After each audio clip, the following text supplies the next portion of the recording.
ताजा जल पीवे, श्रृंगार करें।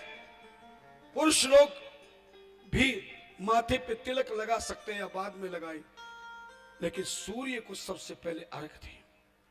जो सूर्य को अर्घ देता है, एक लोटा जल का सूर्य को चढ़ा देता है, सूर्य को प्रणाम कर लेता है। और ऐसा नहीं कि सूर्य दिखाई दे तभी जल देना चाहिए, या सूर्य को छत पे जाकर देखकर ही अर्घ देना चाहिए, ऐसा नहीं है। सूर्य 24 घंटों में कभी छिपता नहीं है, केवल पृथ्वी चलती है।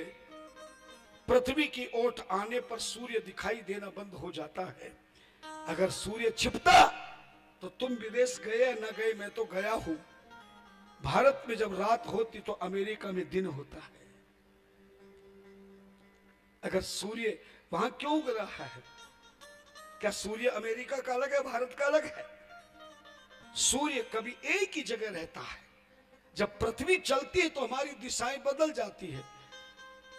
3-3 घंटे एक एक दिशा में रहता है, पूर्व, आग्नेय, दक्षिण, नैऋत्य, पश्चिम, वायव्य, उत्तर और ईशान। इन 8 दिशाओं में 3-3 घंटे रहता है। ध्यान देना, सूर्य जिस समय उदय होता है 3 घंटे पूर्व की ओर दिखाई देगा, उसके बाद 3 घंटे अग्नि दिशा में होगा, उसके बाद 3 घंटे दक्षिण में होगा, उसके बाद 3 घंटे नैऋत्य दिशा में होगा, वायव्य दिशा में होगा, और उसके बाद उत्तर दिशा में, उसके बाद ईशान दिशा में। और कोई भी बार 7 बारों में बार तब प्रारंभ होता है जब सूर्य उदय होता है, और 24 घंटे का बार होता, छोटा, कम ज्यादा नहीं होता। सूर्य जिस समय उदय होता है उस दिन का बार वहां से शुरू होता है, और दूसरे दिन के सूर्य उदय होने से पहले तक वही बार होता है। इसलिए सोमवार, मंगलवार, बुधवार, बृहस्पतिवार, शुक्रवार, शनिवार जिसका भी व्रत करो तो व्रत कब से प्रारंभ होगा? जब सूर्य उदय हो जाएगा। कई माता बहने, भाई लोग कहीं जाना हो तो सुबह 5 बजे जाकर शनि देव की पूजा कर देते हैं। शनि तो लगा ही नहीं, शनि तो तब लगेगा जब सूर्य उदय होगा। सूर्य को कभी भी जल किसी लोटे से नहीं देना चाहिए। सूर्य को जल उस लोटे से देना चाहिए जिस लोटे में टोंटी लगी होती है, और टोंटी लगे लोटे को शास्त्र भाषा में अर्घा कहते हैं, और आपकी भाषा में गंगा सागर कहते हैं। भगवान शिव के मंदिर में जाओ तो टोटी वाले लोटे से ही एक धारा बना के जल चढ़ाना, देखना कितना फल मिलता है। जिसके पूजा के मंदिर में टोटी वाला लोटा होगा वो गंगा सागर कहलाता है। मानो उसके घर में गंगा सागर है। सारे तीर्थ बार बार और गंगा सागर एक बार। टोटी वाले लोटे में जल भर करके आप कमरे में भी सूर्य को अर्घ दे सकते हैं। किसी भी कमरे के दरवाजा बंद करके भी दे सकते हैं, क्योंकि सूर्य हर जगह है। जरूरी नहीं कि सूर्य दिखाई दे जाए। बारिश के दिन हो, घटा छा गई हो, सूर्य ना उदय हो, तो भी जिधर सूरज उदय होता है उधर मुंह करके टोटी वाले लोटे से जल देना, अर्घ देना चाहिए। और अर्घ सूर्य का कभी जमीन पर ना देवे। इसलिए तांबे की एक प्लेट अर्घ देने के लिए और देवताओं को स्नान कराने के लिए तांबे की प्लेट होना परम आवश्यक है। इसलिए टोटी वाले लोटे में जल भर करके तांबे की प्लेट को सामने रख करके खड़े हो जाइए। पुरुष अपने दाहिने पांव की पंजे को खड़ा कर लीजिए, एड़ी जमीन से उठा लीजिए, पंजा रख लीजिए। नारियां बाएं पांव का पंजा उठा करके धनीना सूर्य को 3 बार जल देना चाहिए और लोटे को हिलाते हुए देना चाहिए। एक बार गायत्री मंत्र बोलिए और उसके बाद हिलाते हुए धारा दीजिए। सूर्य को कभी अखंड धारा नहीं बननी चाहिए, धारा टूटती रहनी चाहिए, लोटे को हिलाते रहिए। अगर गायत्री मंत्र ना बोले तो ओम सूर्याय नमः, ओम सूर्याय नमः या ओम भूर्भुवस्सुवः बोलो, हरिओम बोलो। एक बार दे के रोक लीजिए, फिर दोबारा दीजिए, फिर रोक लीजिए, फिर तीसरी बार पूरा जल दे दीजिए। सूर्य उदय से पहले या सूर्य उदय होने के 1 घंटे तक यदि सूर्य को आप जल दे रहे हैं धनेरा, तो आप 3 बार अर्घ देवी। लेकिन सूर्य उदय होने के 1 घंटे बाद अगर सूर्य को अर्घ देना चाहते हैं तो 4 बार अर्घ देना चाहिए, एक प्रायश्चित का अर्घ देना चाहिए। और जल कहां गिरना चाहिए? तांबे की प्लेट में जल देकर लोटे को नीचे रख दीजिए। प्लेट में जो जल तुमने दिया वो चरणामृत बन गया है। ये अंगूठी पहनने वाली अंगुली उस जल में भिगो दीजिए और भिगो के उल्टे हाथ में इसको मल लीजिए। समझ रहे हैं ना? इस अंगुली को, अंगूठी वाली अंगुली को प्लेट के सूर्य अर्घ के जल में भिगो दीजिए, उल्टे हाथ से मलिए और फिर इसको दोनों हाथों को मल करके अपने भाग्य पर, अपने चेहरे पे लगाइए।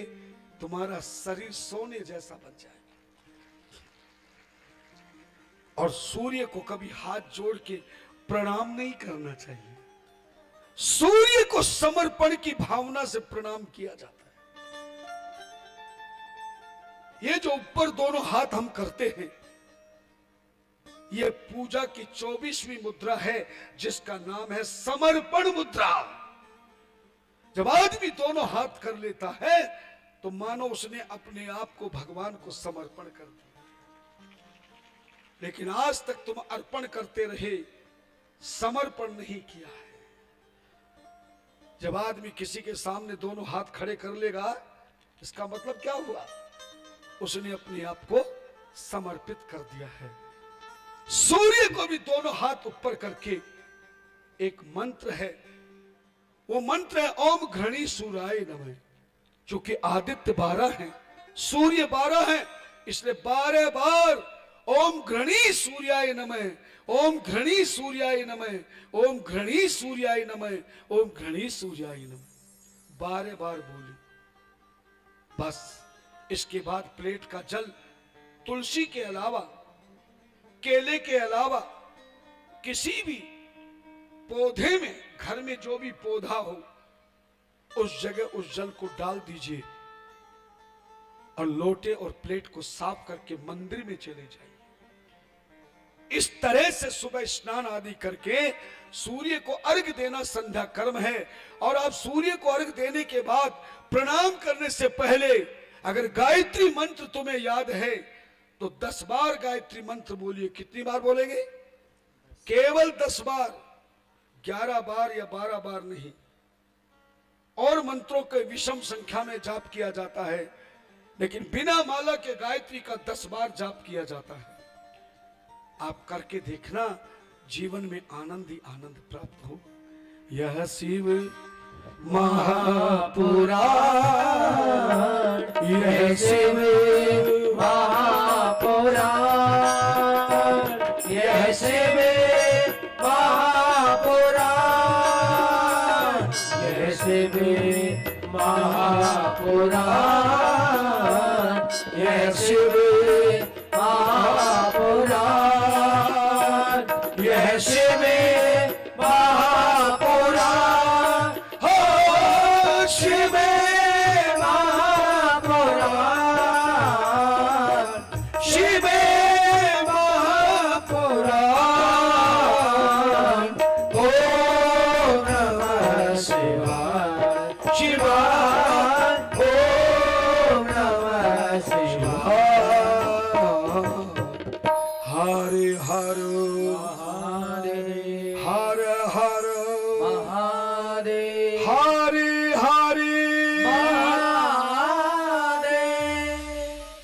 सूत जी महाराज कहते, ऋषियों, गृहस्थ जीवन में भगवान शिव ने पार्वती को ये सभी उपदेश दिए कि देवी, गृहस्थ जीवन में सबसे पहले घर में मंदिर पूर्व दिशा ईशान में बनाकर और इस तरह से देवी देवता इष्ट देव गुरुदेव को सूर्य देव की प्रतिदिन पूजा करनी चाहिए।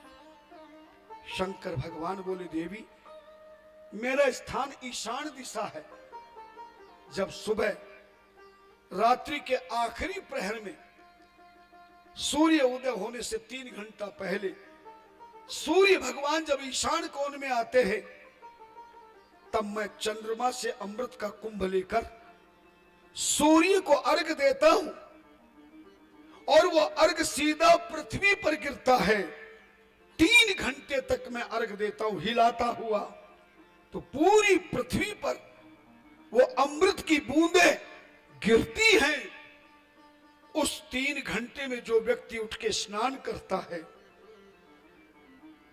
अर्घ देता है, पूजा पाठ करता है, वो 3 घंटा ब्रह्म मुहूर्त कहलाता है। और इसीलिए उस ब्रह्म मुहूर्त को अमृत वेला कहा गया है। कौन सी वेला कहा गया? अमृत वेला। लेकिन हम रात भर जागेंगे और देखना अमृत जब गिर रहे शिवजी तब रजाई ओढ़ के खूब खर्राटे लेंगे। ब्रह्म मुहूर्त में जो व्यक्ति उठता, कभी उठ के देखना, जो लोग उठते उन्हें पता है कि ठंड भी नहीं होती। ठंड में, गर्मियों में उस समय गर्मी भी नहीं लगती, बहुत सुहावना मौसम होता है। अमृत कलश से, चंद्रमा से अमृत कलश लेकर के सूर्य का अर्घ देते भगवान 3 घंटे तक, क्योंकि सूर्य रात्रि के आखिरी पहर सूर्य उदय होने से 3 घंटे पहले ईशान कोण में सूर्य का दृश्य होता है, जिसकी पूजा शंकर भगवान करते हैं। इसलिए उसको ब्रह्म मुहूर्त कहा, अमृत वेला कहा है। इस तरह से पार्वती को ग्रस्त जीवन में मंदिर बनाना और प्रातः काल से उठ करके सूर्य को अर्घ देने तक का ज्ञान भगवान शिव ने समझाया। पार्वती बड़ी प्रसन्न हो गई। रोज भगवान शिव के अनुसार रोजाना पूजा पाठ करती है। विष्णु जी को इष्ट देव बना रखा था, इसलिए पार्वती ने विष्णु की पूजा करना शुरू किया। पति की भी सेवा करती है।